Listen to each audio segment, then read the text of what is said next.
Hello students, स्वागत है आपका अग्नि बैच के इस लेक्चर में।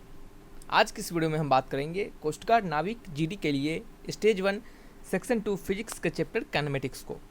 यह काइनेमेटिक्स का लेक्चर नंबर 4 होगा। इससे पहले हमने काइनेमेटिक्स पे 3 और भी लेक्चर्स को दिया है, तो जिन्होंने उन लेक्चर्स को नहीं देखा है तो प्लेलिस्ट से जाकर आप देख सकते हैं।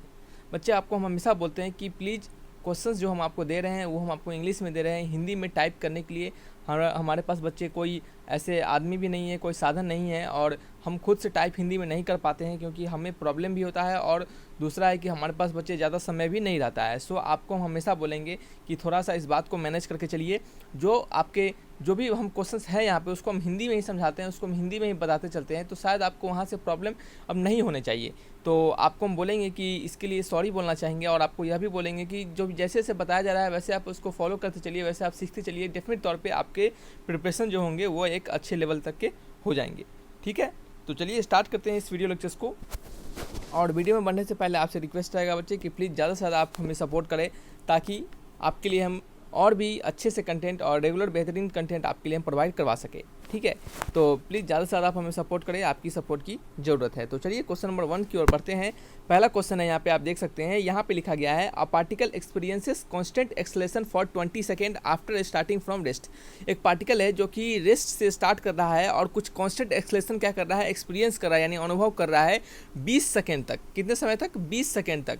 यानी एक पार्टिकल है जो कि 20 सेकेंड तक एक कांस्टेंट एक्सेलरेशन अनुभव कर रहा है। ठीक है, और वो रेस्ट से स्टार्ट हो रहा है। तो रेस्ट से स्टार्ट हो रहा है यानी उसका इनिशियल वेलोसिटी क्या हो जाएगा, वह 0 हो जाएगा। ठीक है, और उसका एक्सेलरेशन हम मान लेते हैं, उसका एक्सेलरेशन क्या मानते हैं हम, ए मान लेते हैं कि मान लीजिए वह ए एक्सेलरेशन से चल रहा होगा। इसको हमने क्या किया, लेट कर लिया। ठीक है, देखिए जब भी काइनेमेटिक्स के क्वेश्चंस को बनाइए, जैसे जैसे जो भी चीज़ आपके दिए गए हैं उसको आप प्रॉपर लिखिए गिवन कंडीशंस में, और देन फिर आप अपने सॉल्यूशंस को आगे की तरफ पढ़िए, यानी अपने सॉल्यूशंस को प्रोसीड कीजिए। ठीक है, तो यहाँ पे एक्सेलरेशन को हमने अगर थोड़ी देर के लिए ए लेट कर लिया और समय हमें 20 सेकेंड दिया जा रहा है। ठीक है, if it travels a distance s1 in the first 10 second, 20 second तक चलता है, एक एक्सेलरेशन वो अनुभव करता है, उसका इनिशियल वेलोसिटी 0 है। अगर वो पहले 10 सेकेंड के लिए s1 डिस्टेंस ट्रेवल करे, पहले 10 सेकेंड के लिए s1 डिस्टेंस ट्रेवल करे, and distance s2 in the next 10 second, और दूसरे 10 सेकेंड के लिए वो s2 डिस्टेंस ट्रेवल करे, तो आपको s1 और s2 में रिलेशन बताने हैं। चलिए देखिए, कहने का मतलब है कि हम मानते हैं कि ये जब t इक्वल टू यहाँ पे 0 होगा और t इक्वल टू यहाँ पे क्या होगा, 10 सेकेंड होगा, तो वो जो आपका पार्टिकल है वो कितना s1 डिस्टेंस ट्रेवल किया गया होगा। ठीक है, नेक्स्ट यहाँ पे जब t इक्वल टू 20 सेकेंड हो गया होगा तो 10 सेकेंड और हमारा बढ़ा होगा, तो इसमें वो s2 डिस्टेंस ट्रेवल किया होगा। तो आपको बताना है relation between s and 2, relation between s1 and s2 और s2 के बीच आपको रिलेशन बताना है। ये जितने भी दिए गए हैं आपको कंडीशंस दिए गए हैं, और इस क्वेश्चन से हमने इस प्रॉपर जो पार्टिकुलर कंडीशंस है इस क्वेश्चन में कहे गए हैं उसको हमने अच्छे से पिक्चराइज फॉर्म में दिया है ताकि आपको समझ में आ पाए। ठीक है, तो हम इसको कैसे प्रोसीड करेंगे, तो चलिए हम फर्स्ट ऑफ ऑल क्या करेंगे, s1 निकालेंगे ए के टर्म में। ए हमें नहीं पता है, तो हम क्या करेंगे, s1 निकालेंगे ए के टर्म में और s2 भी निकालेंगे ए के टर्म में, और वहाँ से हम s1 और s2 को रिलेट कर लेंगे ए को हटाकर। ठीक है, तो देखिए पहले केस के लिए, केस 1 के लिए जब उसका इनिशियल वेलोसिटी 0 है, एक्सेलरेशन ए है और टाइम कितना है 10 सेकेंड लग रहा है, तो आपने फार्मूला पढ़ा होगा s equal to u t plus half of a t square. उसको डिस्टेंस ट्रेवल s1 लग रहा है और इनिशियल वेलोसिटी 0 है, तो ये क्या हो गया, 0 चला गया, और ये आपका हाफ ऑफ ए और टाइम कितना लग रहा है 10 का स्क्वायर। ठीक है, कितना लग रहा है, 10 का स्क्वायर लग रहा है। तो इसे आप सॉल्व कीजिए, तो सॉल्व करने के बाद आपको मिलेगा 50 इंटू ए। तो s1 का वैल्यू क्या मिल गया, s1 का वैल्यू मिल गया 50a। ठीक है, क्या मिल गया, सॉरी 50a, यानी 50a आपको मिल गया। ठीक है, देन फिर हम क्या करने वाले हैं, केस 2 को सॉल्व करेंगे।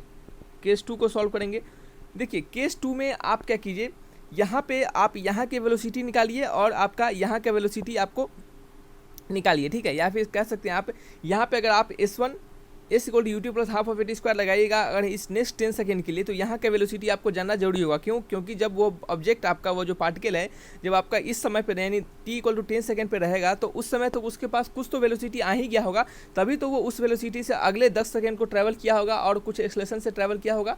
ठीक है, तो हम क्या करेंगे, यहाँ से ना लगा के हम स्टार्टिंग से, यानी यहाँ से हम क्या करेंगे, अपने पूरा फार्मूला को लगाएंगे। ठीक है, यहाँ से स्टार्टिंग से अगर अपने पूरा फार्मूला को लगाएंगे तो देखिएगा क्या होगा। ठीक है, तो यहाँ पे चलिए हम अपने फार्मूला को स्टार्टिंग से लगाते हैं। तो केस 2 में हम क्या करेंगे, फार्मूला को लगाएंगे, s2 इक्वल टू क्या हो जाएगा, हाफ ऑफ इनिशियल वेलोसिटी तो अभी भी 0 है, हाफ ऑफ ए इंटू, अब टोटल समय कितना लग रहा है 20 लग रहा है, तो 20 का स्क्वायर।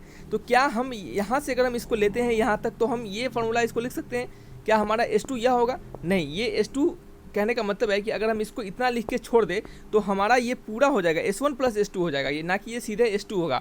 तो S1 प्लस S2 होगा, तो हम क्या करेंगे, S2 को निकालने के लिए इसमें से अगर हम S1 को घटा ले, यानी इतने वाले डिस्टेंस को घटा ले, तो हमारा S2 निकल जाएगा। तो हम यहाँ से क्या करेंगे, S1 को घटाएंगे तो माइनस S1 कर देंगे, तो हाफ ऑफ ए इंटू 20 का स्क्वायर माइनस S1 का वैल्यू कितना है, S1 का वैल्यू है आपका 50 टाइम्स ऑफ ए, यहाँ पे निकाला है हमने 50 टाइम्स ऑफ ए, ठीक है।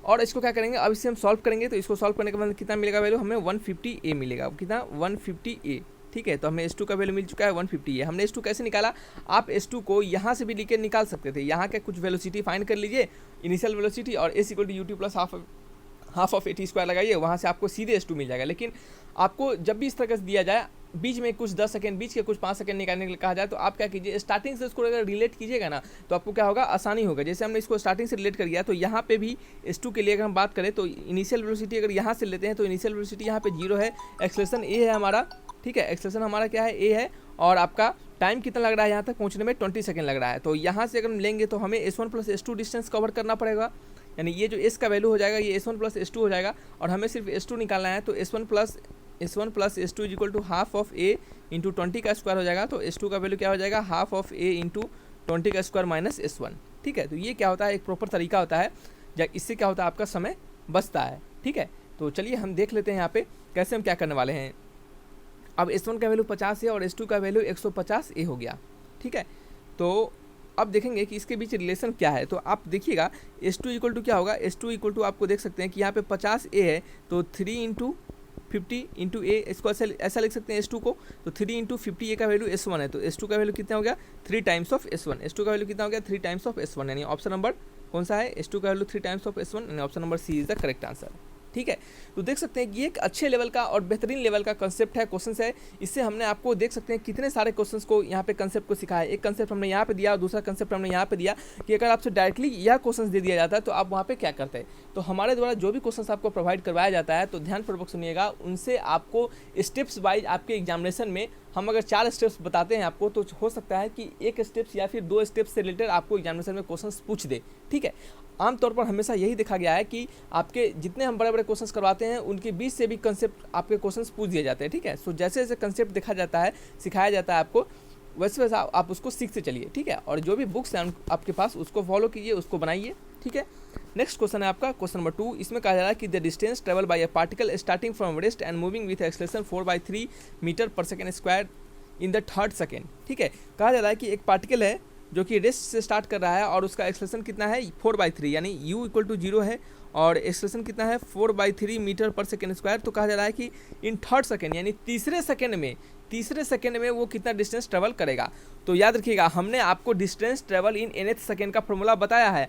आप तीसरे सेकेंड में आपको डिस्टेंस ट्रेवल निकालना है, तो आप क्या कीजिए, शुरू से लेकर 3 सेकेंड तक का डिस्टेंस निकालिए और शुरू से लेकर 2 सेकेंड का डिस्टेंस निकालिए। और क्या कीजिए, जैसे देखिए यहाँ पे t इक्वल टू 0 है, t इक्वल टू कितना है 1 सेकेंड, ठीक है, t इक्वल टू कितना है 2 सेकेंड और t इक्वल टू कितना है यहाँ पे 3 सेकेंड, ठीक है। तो t इक्वल टू 3 सेकेंड। तो आप समझिए थोड़ा सा इस बात को, हम क्या कहना चाह रहे हैं। हम कहना चाह रहे हैं कि आपको तीसरे सेकंड में, यानी पहला सेकंड तो ये हो गया, दूसरा सेकंड ये हो गया, तीसरा सेकंड ये हो गया, तो आपको इस तीसरे सेकंड में कितना डिस्टेंस ट्रैवल करेगा आपको यह बताना है। यानी तीसरे सेकंड में कितना डिस्टेंस ट्रैवल किया, ये इतना ही डिस्टेंस ट्रैवल किया तीसरे सेकंड में, तो आपसे यह वैल्यू पूछा जा रहा है। तो आप इस वैल्यू को निकालने के लिए क्या कीजिए, आप यहाँ से लेकर यहाँ तक के वैल्यू को फाइंड कीजिए और देन फिर यहाँ से लेकर यहाँ तक के वैल्यू को फाइंड कीजिए, और इसमें से अगर आप इसको घटा लीजिएगा तो आपको इतना वैल्यू क्या हो जाएगा, आपका फाइंड हो जाएगा, यानी इतना वैल्यू आपका निकल जाएगा। तो ऐसा आप कर दीजिए, ऐसा कीजिएगा तो समय ज़्यादा लगेगा। तो समय को बचाने के लिए हमने एक आपको फॉर्मूला बताया था कि distance travel in nth second, जो डिस्टेंस ट्रैवल होता है किसी भी बॉडी के द्वारा nth सेकेंड में, वो कैसे निकाला जाता है। तो चलिए देखते हैं यहाँ पे, distance travel in nth second, nth second में कितना डिस्टेंस ट्रैवल किया जाएगा। तो हमने बताया था कि s n is equal to क्या होता है, एस एन इक्वल टू होता है u plus a/2 into 2n-1। आपको कितने 3rd सेकेंड में निकालना है। तो u का वैल्यू आपका 0 है, तो चलिए इसको क्या करेंगे, हम इसको 0 के 10 करवा देंगे, नहीं तो 0 खत्म हो जाएगा, ठीक है। थोड़ी देर रुक जाइए, मार्कर चेंज कर लेते हैं। चलिए देन फिर क्या हो जाएगा, एस एन इक्वल टू क्या हो जाएगा, a by two into two n minus one. A का वैल्यू कितना दिया जा रहा है 4/3, तो 4/3 इंटू टू, और एन का वैल्यू कितना है हमारा थर्ड सेकंड में निकालना है, तो 2 इंटू थ्री कितना 6 माइनस वन, तो 6 माइनस वन कितना होता है 5 होता है, तो ये आपका हो गया 2 टाइम्स कर जाएगा, तो 2/3 इंटू 5, तो कितना हो जाएगा 5 टू 10/3, तो आपका यह मीटर यानी एस एन का वैल्यू कितना हो गया 10/3, यानी कहने का मतलब है कि वो तीसरे सेकंड में 10/3 मीटर डिस्टेंस ट्रैवल किया होगा, यानी option number c is the correct answer. ठीक है, आप यहाँ से लेकर यहाँ तक निकाल के इतना घटा लेते तब भी आप देखिएगा करके आपको 10/3 ही आएगा। ठीक है, कैसे निकालिएगा आप, s equal to u t plus half of a t square लगाइएगा, इनिशियल वेलोसिटी 0 है, तो एस इक्वल टू क्या हो गया half of a t square. ठीक है, इस फॉर्मूला को लगाइएगा, आपको टी पता है, ए पता है, इस फॉर्मूला को लगाइएगा यहाँ से यहाँ तक के लिए और यहाँ से यहाँ तक के लिए, यानी पहले में टी का वैल्यू 3 सेकंड डालिएगा और दूसरे में टी का वैल्यू 2 सेकंड डालिएगा, और उससे आपको 2 डिस्टेंस निकलेगा, दोनों डिस्टेंस को सब्सट्रैक्ट कर लीजिएगा, आपका ये जो डिस्टेंस आपको निकालना है वो निकल जाएगा। ठीक है, ये आपको यहाँ पे नहीं करके बताएंगे क्योंकि समय ज़्यादा लग जाएगा। ठीक है, जैसे बताया गया ऐसे आप कर लीजिए, जस्ट प्रीवियस क्वेश्चन वाले तरीके से आपको यह बन जाएगा। नेक्स्ट क्वेश्चन है आपका क्वेश्चन नंबर 3, इसमें कहा जा रहा है कि if a car at rest accelerate uniformly to a speed of 144 kilometre per hour in 20 second, it covers a distance of, ये कितना डिस्टेंस कवर करेगा। एक कार जो है जो कि रेस्ट से एक्सेलरेट कर रहा है, रेस्ट कहने का मतलब वो इनिशियल वेलोसिटी उसका 0 है।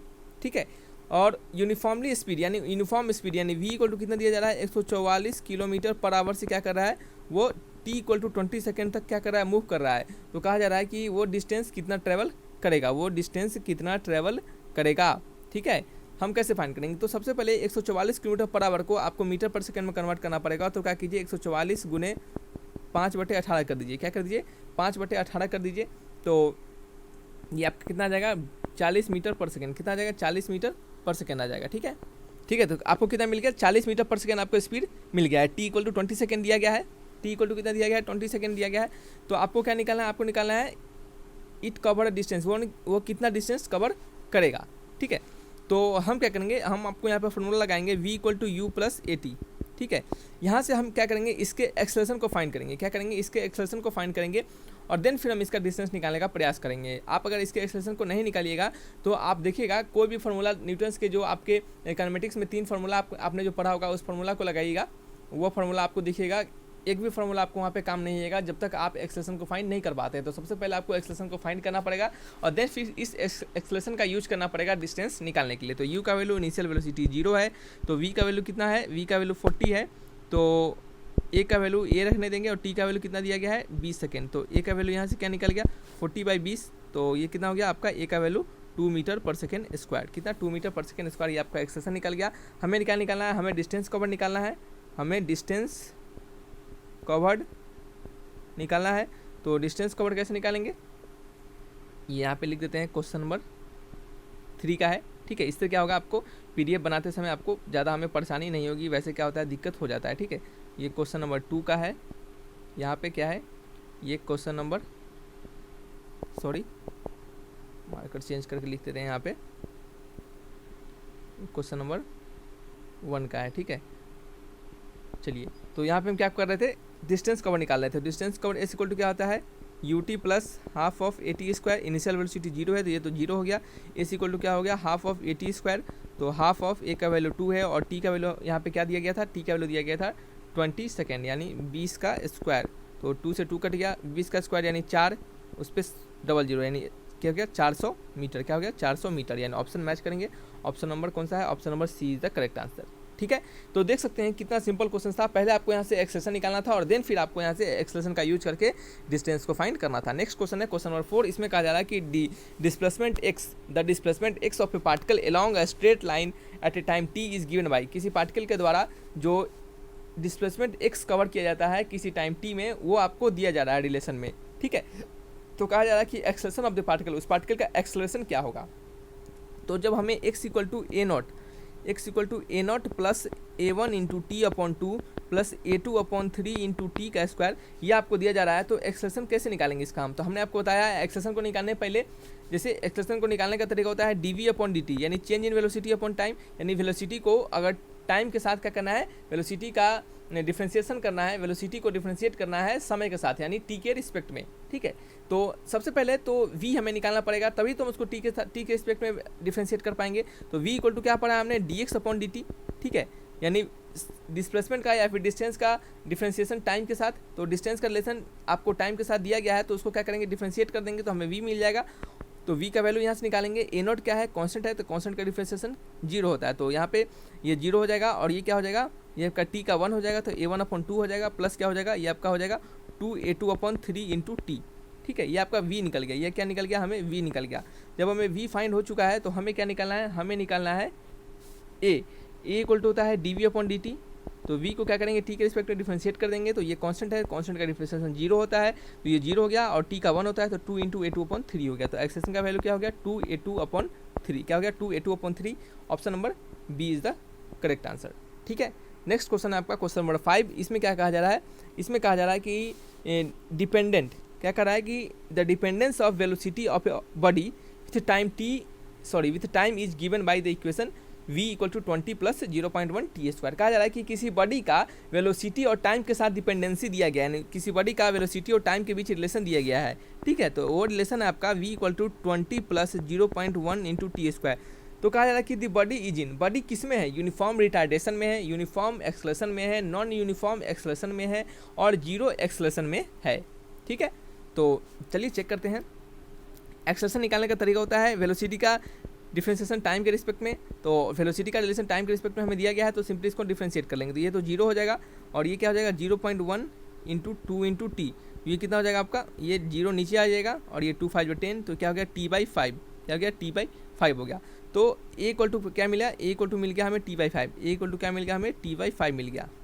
तो यहाँ से क्या दिया जा रहा है कि जब a का वैल्यू हमें क्या मिला t/5, a का वैल्यू हमें t/5 मिल गया, यानी कहने का मतलब है कि एक्सलेशन का डिपेंडेंसी टाइम के साथ है, यानी समय चेंज करेगा तो एक्सलेशन भी बदलेगा।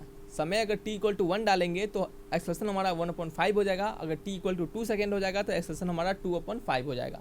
ठीक है, तो समय के साथ एक्सलेशन चेंज होगा, यानी कहने का मतलब है कि एक्सलेशन हमारा कैसा है, नॉन यूनिफॉर्म है। कैसा है, नॉन यूनिफॉर्म है, यानी वो कांस्टेंट नहीं है, यूनिफॉर्म नहीं है। तो यूनिफॉर्म नहीं है, कांस्टेंट नहीं है, तो क्या हो जाएगा, नॉन यूनिफॉर्म मोशन हो जाएगा। यानी एक्सलेशन जो है आप इसको समझ सकते हैं फंक्शन ऑफ टाइम, यानी टाइम का फंक्शन है, और जब कोई फंक्शन होता है किसी का तो वो क्या होता है, वेरिएबल होता है। कह सकते हैं यहाँ पे ये कैसा है, नॉन यूनिफॉर्म एक्सेलरेशन। ठीक है, तो आंसर क्या हो जाएगा, ऑप्शन नंबर सी हो जाएगा। इस क्वेश्चन में बच्चे बहुत कंफ्यूज होते हैं, ऐसे के क्वेश्चन में बच्चे बहुत कंफ्यूज होते हैं, और हमेशा इस टाइप के क्वेश्चन दिए जाते हैं आपके एग्जामिनेशन में। तो आपको अब शायद इसमें कंफ्यूजन आपको नहीं होना चाहिए। अगर समय के साथ डिपेंडेंसी किसी भी चीज़ का है, किसी भी क्वांटिटी का है, तो वो मस्ट है कि वो क्या होगा, वो वेरिएबल होगा, नॉन यूनिफॉर्म होगा। ठीक है, या फिर क्या होगा, वो आपका कह सकते हैं कि वो यूनिफॉर्म एक्सलेशन नहीं देगा या फिर यूनिफॉर्म रिटार्डेशन नहीं देगा। नेक्स्ट है आपका क्वेश्चन नंबर 6। इसमें कहा जा रहा है कि two trains each 40 metre long are travel in opposite direction. 2 train है, प्रत्येक 40 मीटर लॉन्ग है, 40 मीटर लॉन्ग का 2 ट्रेन है। ठीक है, 40 मीटर लॉन्ग का 2 ट्रेन है। चलिए ये ट्रेन बना लेते हैं। ठीक है, 2 ट्रेन है, और दोनों क्या हो रहा है कि 20 मीटर पर सेकंड के इक्वल वेलोसिटी से अपोजिट डायरेक्शन में चल रहा है। तो ये आपका 20 मीटर पर सेकंड से इधर चलेगा, और ये आपका 20 मीटर पर सेकंड से अपोजिट डायरेक्शन में चलेगा। ठीक है, तो कहा जा रहा है कि टाइम ऑफ क्रॉसिंग, यानी वो एक दूसरे को कब क्रॉस करेगा। ठीक है, तो देखिए 2 ट्रेन है, एक दूसरे को वो तभी क्रॉस करेगा जब वो अपने पूरे लेंथ को, यानी एक दूसरे के कंप्लीट लेंथ को क्या कर देगा, वो बाहर कर देगा, यानी कंप्लीट लेंथ को क्रॉस कर जाएगा, तभी तो वो क्रॉस करेगा। तो यहाँ पे हमने आपको बताया है कि जब भी इस प्रकार का क्वेश्चन दिया जाए, 2 मोशन के बारे में बताया जाए, 2 ऑब्जेक्ट के मोशन के बारे में बताया जाए, तो रिलेटिव मोशन का आप, रिलेटिव वेलोसिटी का कंसेप्ट का आप यूज कीजिए। तो यहाँ पे जब हम रिलेटिव वेलोसिटी कंसेप्ट का यूज करेंगे तो यहाँ से हमें टाइम निकालना है। क्या निकालना है, टाइम निकालना है, और हमें एक्सलेशन नहीं दिया गया है, एक्सलेशन हमें नहीं दिया गया है। ठीक है, क्यों नहीं दिया गया, क्योंकि कहा जा रहा है कि 20 मीटर पर सेकंड के इक्वल वेलोसिटी चल रहा है और कोई इनके बीच एक्सलेशन नहीं है। ठीक है, तो यहाँ पे हम टाइम की बात करेंगे तो रिलेटिव टाइम इक्वल टू क्या होगा, रिलेटिव डिस्टेंस अपॉन क्या होगा आपका रिलेटिव वेलोसिटी। तो रिलेटिव डिस्टेंस कैसे निकालेंगे, 40 मीटर इधर से और 40 मीटर इधर से, यानी टोटल कितना हो जाएगा 40 + 40।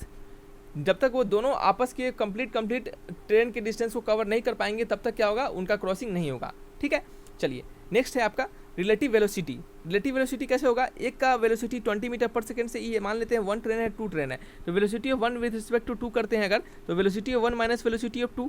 अगर इधर के डायरेक्शन को, अगर हम इस डायरेक्शन को पॉजिटिव मानते हैं तो ये डायरेक्शन हमारा नेगेटिव हो जाएगा। तो हमारा v1 जो है, पहला ट्रेन जो है वो इस डायरेक्शन में चल रहा है तो क्या होगा, पॉजिटिव डायरेक्शन यानी 20 हो गया, माइनस टाइम्स v2 का हमारा क्या है, ये जस्ट अपोजिट डायरेक्शन में चल रहा है और अपोजिट डायरेक्शन को वेलोसिटी को नेगेटिव लेंगे तो ये क्या हो जाएगा, -20 हो जाएगा। तो 20 माइनस माइनस प्लस 20 तो कितना हो जाएगा, 40, क्या हो जाएगा 40 मीटर पर सेकेंड। ठीक है, तो यहाँ पे डालेंगे 40 मीटर पर सेकेंड, तो ये कितना हो जाएगा आपका 40 + 40 कितना 80 और अपॉन 40, 80/40 कितना हो जाएगा आपका, ये आपका हो जाएगा 80/40। एक सेकेंड रुक जाइए, ट्रेन 40 मीटर लॉन्ग है, ठीक है। तो 80/40 कितना हो जाएगा, 80/40 आपका हो जाएगा 2, क्या हो जाएगा 2 मीटर, क्या हो जाएगा, सॉरी टाइम निकालना है 2 सेकेंड हो जाएगा, क्या हो जाएगा 2 सेकेंड आपका हो जाएगा। ठीक है, तो ऑप्शन मैच करेंगे, option number b is the correct answer. क्या है, ऑप्शन नंबर बी क्या है हमारा राइट आंसर है।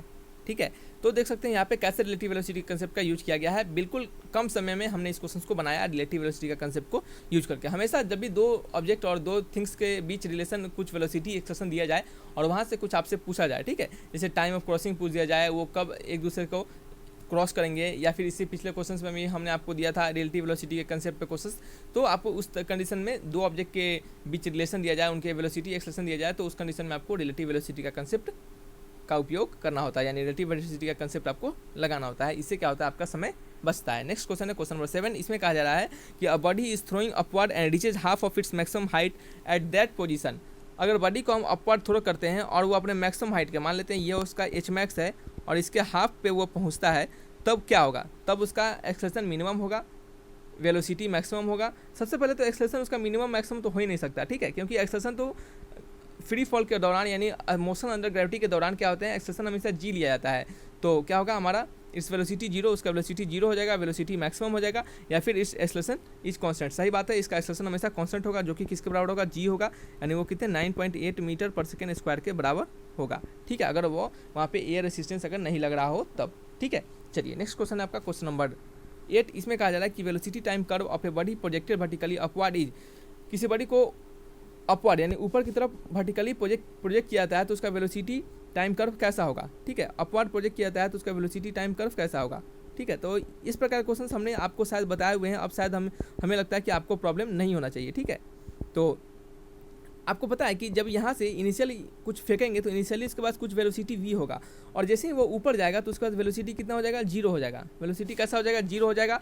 और एक्सेलरेशन उसका क्या लगेगा, हमेशा एक्सेलरेशन क्या लगेगा, हमेशा g लगेगा, और ये g जो होगा ये क्या होगा, हमेशा कांस्टेंट एक्सेलरेशन होगा। और आपको पता होना चाहिए कि जब हमारा एक्सेलरेशन क्या होता है, कांस्टेंट होता है, तो वीटी ग्राफ कैसा होता है, स्ट्रेट लाइन होता है। स्ट्रेट लाइन क्यों स्ट्रेट लाइन होता है, क्योंकि m = tan थीटा होता है, और ये tan थीटा क्या होता है, कांस्टेंट होता है, constant for straight line. Straight line के लिए स्लोप होता है वो कैसा होता है, आपका कांस्टेंट होता है। ठीक है, स्ट्रेट एंगल कैसा स्लोप होता है, कांस्टेंट स्लोप कैसा, स्ट्रेट लाइन, क्योंकि स्ट्रेट लाइन का स्लोप कैसा होता है, कांस्टेंट होता है। इस कारण से वीटी ग्राफ जो होगा वो हमारा कैसा होगा, आपका एक स्ट्रेट लाइन होगा। ठीक है, तो ऑप्शन मैच करेंगे, option number D is the correct answer. और कैसा होगा ग्राफ, तो समझ सकते हैं ये टाइम टी है और ये वी है। इनिशियली कुछ वेलोसिटी होगा और समय के साथ साथ उसका वेलोसिटी क्या होगा, घटता चला जाएगा। क्या हो जाएगा, घटता चला जाएगा, और एक समय आएगा उस समय उसका वेलोसिटी 0 होगा, और देन फिर से उसका वेलोसिटी बढ़ेगा, देन फिर उसका क्या होगा, फिर से वेलोसिटी बढ़ेगा। ठीक है, तो ये क्या होगा, इसका प्रॉपर ग्राफ होगा। समझते हैं, चलिए नेक्स्ट क्वेश्चन है क्वेश्चन नंबर 9। इसमें कहा जा रहा है कि an object accelerated downward under the influence of force of gravity, the motion of an object is said to be. ठीक है, एक ऑब्जेक्ट है, क्या हो रहा है, एक ऑब्जेक्ट है जो कि क्या हो रहा है, डाउनवर्ड यानी नीचे की तरफ आ रहा है। क्या हो रहा है, नीचे की तरफ आ रहा है ग्रेविटी के कारण। ठीक है, स्वाभाविक है, ग्रेविटी के कारण वो क्या होगा, नीचे की तरफ आएगा। तो देन फिर कहा जा रहा है कि the motion of object is said to be, उस ऑब्जेक्ट का मोशन कैसा होगा। तो जब भी कोई ऑब्जेक्ट, कोई वस्तु, कोई आदमी, कुछ भी हो, जब वो ऊपर से गिरता है तो वो हमेशा क्या होता है, फ्री फॉल के कंडीशन में होता है। तो आंसर क्या हो जाएगा, ऑप्शन नंबर बी। क्या हो जाएगा, option number b. Next question है question number 10। Free fall of an object in vacuum in case of motion is a case of motion with. कहा जा रहा है कि किसी वैक्यूम में फ्री फॉलिंग का जो केस होता है वो कैसा केस होता है, यानी कैसा मोशन का केस होता है, वो किस मोशन का केस होता है। तो फ्री फॉलिंग ऑब्जेक्ट का किसी वैक्यूम में कैसा होता है, यूनिफॉर्म एक्सेलरेशन का होता है। क्यों, क्योंकि उसमें कोई वैक्यूम नहीं लगा रहता है। तो जब वैक्यूम नहीं लगता है तो आपका जो एयर रेसिस्टेंस होता है वो क्या होता है, नहीं होता है। वैक्यूम में एयर रेसिस्टेंस नहीं होता है, और उस एयर रेसिस्टेंस नहीं होने के कारण क्या होता है, कोई एक्स्ट्रा फोर्स आपको उस ऑब्जेक्ट पे नहीं लगता है, उसके मोशन के अपोजिट डायरेक्शन में। जब कोई फोर्स उस पर नहीं लगता है तो उसका कोई एक्सेलरेशन जनरेट नहीं होता है, और समान यानी वो एक्सेलरेशन ड्यू टू ग्रेविटी के हमेशा स्पीड, यानी जो आपका ग्रेविटेशनल एक्सेलरेशन होता है वो उसी एक्सेलरेशन से समान रूप से नीचे गिरता हुआ चला आता है। जब उस पर कोई रेसिस्टेंस फोर्स नहीं लगेगा तो कोई उस पर घर्षण बल नहीं होगा, यानी कोई उस पर रुकावट नहीं लगेगा। तो जब रुकावट नहीं लगेगा तो जो वो जिस तरीके से गिर रहा है, जिस वेलोसिटी जिस एक्सेलेरेशन से वो गिर रहा है, वो उसी वेलोसिटी और एक्सेलेरेशन से नीचे आएगा। तो हम कह सकते हैं कि यूनिफॉर्म एक्सेलेरेशन से वो नीचे आएगा। ठीक है, यूनिफॉर्म एक्सेलेरेशन से नीचे आएगा। यूनिफॉर्म वेलोसिटी आप नहीं कह सकते हैं क्योंकि वहाँ पे एक्सेलेरेशन लगता रहता है, तो यूनिफॉर्म एक्सेलेरेशन से नीचे आएगा। ठीक है, तो इसका आंसर क्या हो जाएगा? फ्री फॉलिंग केस में जब हमारा वैक्यूम में कोई ऑब्जेक्ट डाला गया हो तो वो कैसा केस हो जाता है? यूनिफॉर्म एक्सेलेरेशन का केस हो जाता है। ठीक है, और वैसे भी आप जब फ्री फॉलिंग का जो क्वेश्चंस बनाते हैं तो वहाँ पे आप देखते होंगे कि कोई भी क्या करते हैं, वहाँ पे हम सारे एयर रेसिस्टेंस को क्या करते हैं? नेगलेक्ट मानते हैं। क्या करते हैं? नेगलेक्ट करते हैं और तब अपने सॉल्यूशंस को प्रोसीड करते हैं A=G को लेके, यानी acceleration due to gravity. Acceleration को हम एक्सलेशन ड्यू टू ग्रेविटी मान के चलते हैं, यानी 9.8 मीटर पर सेकेंड स्क्वायर के एक्सलेशन से हम उसको मानकर चलते हैं। ठीक है, तो चलिए ये क्या हो गया? आपके 10 मोस्ट इंपॉर्टेंट क्वेश्चंस हो गए। तो यहाँ पे हम इस वीडियो को रखते हैं। नेक्स्ट आने वाले वीडियोस लेक्चर्स में हम आपको काइनेमेटिक्स पे एक और लेक्चर्स देंगे और देन फिर हम नेक्स्ट टॉपिक नेक्स्ट लेक्चर्स की तरफ बढ़ेंगे। तो चलिए रखते हैं इस वीडियो को। Thanks for watching my video. तब तक के लिए बाय बाय।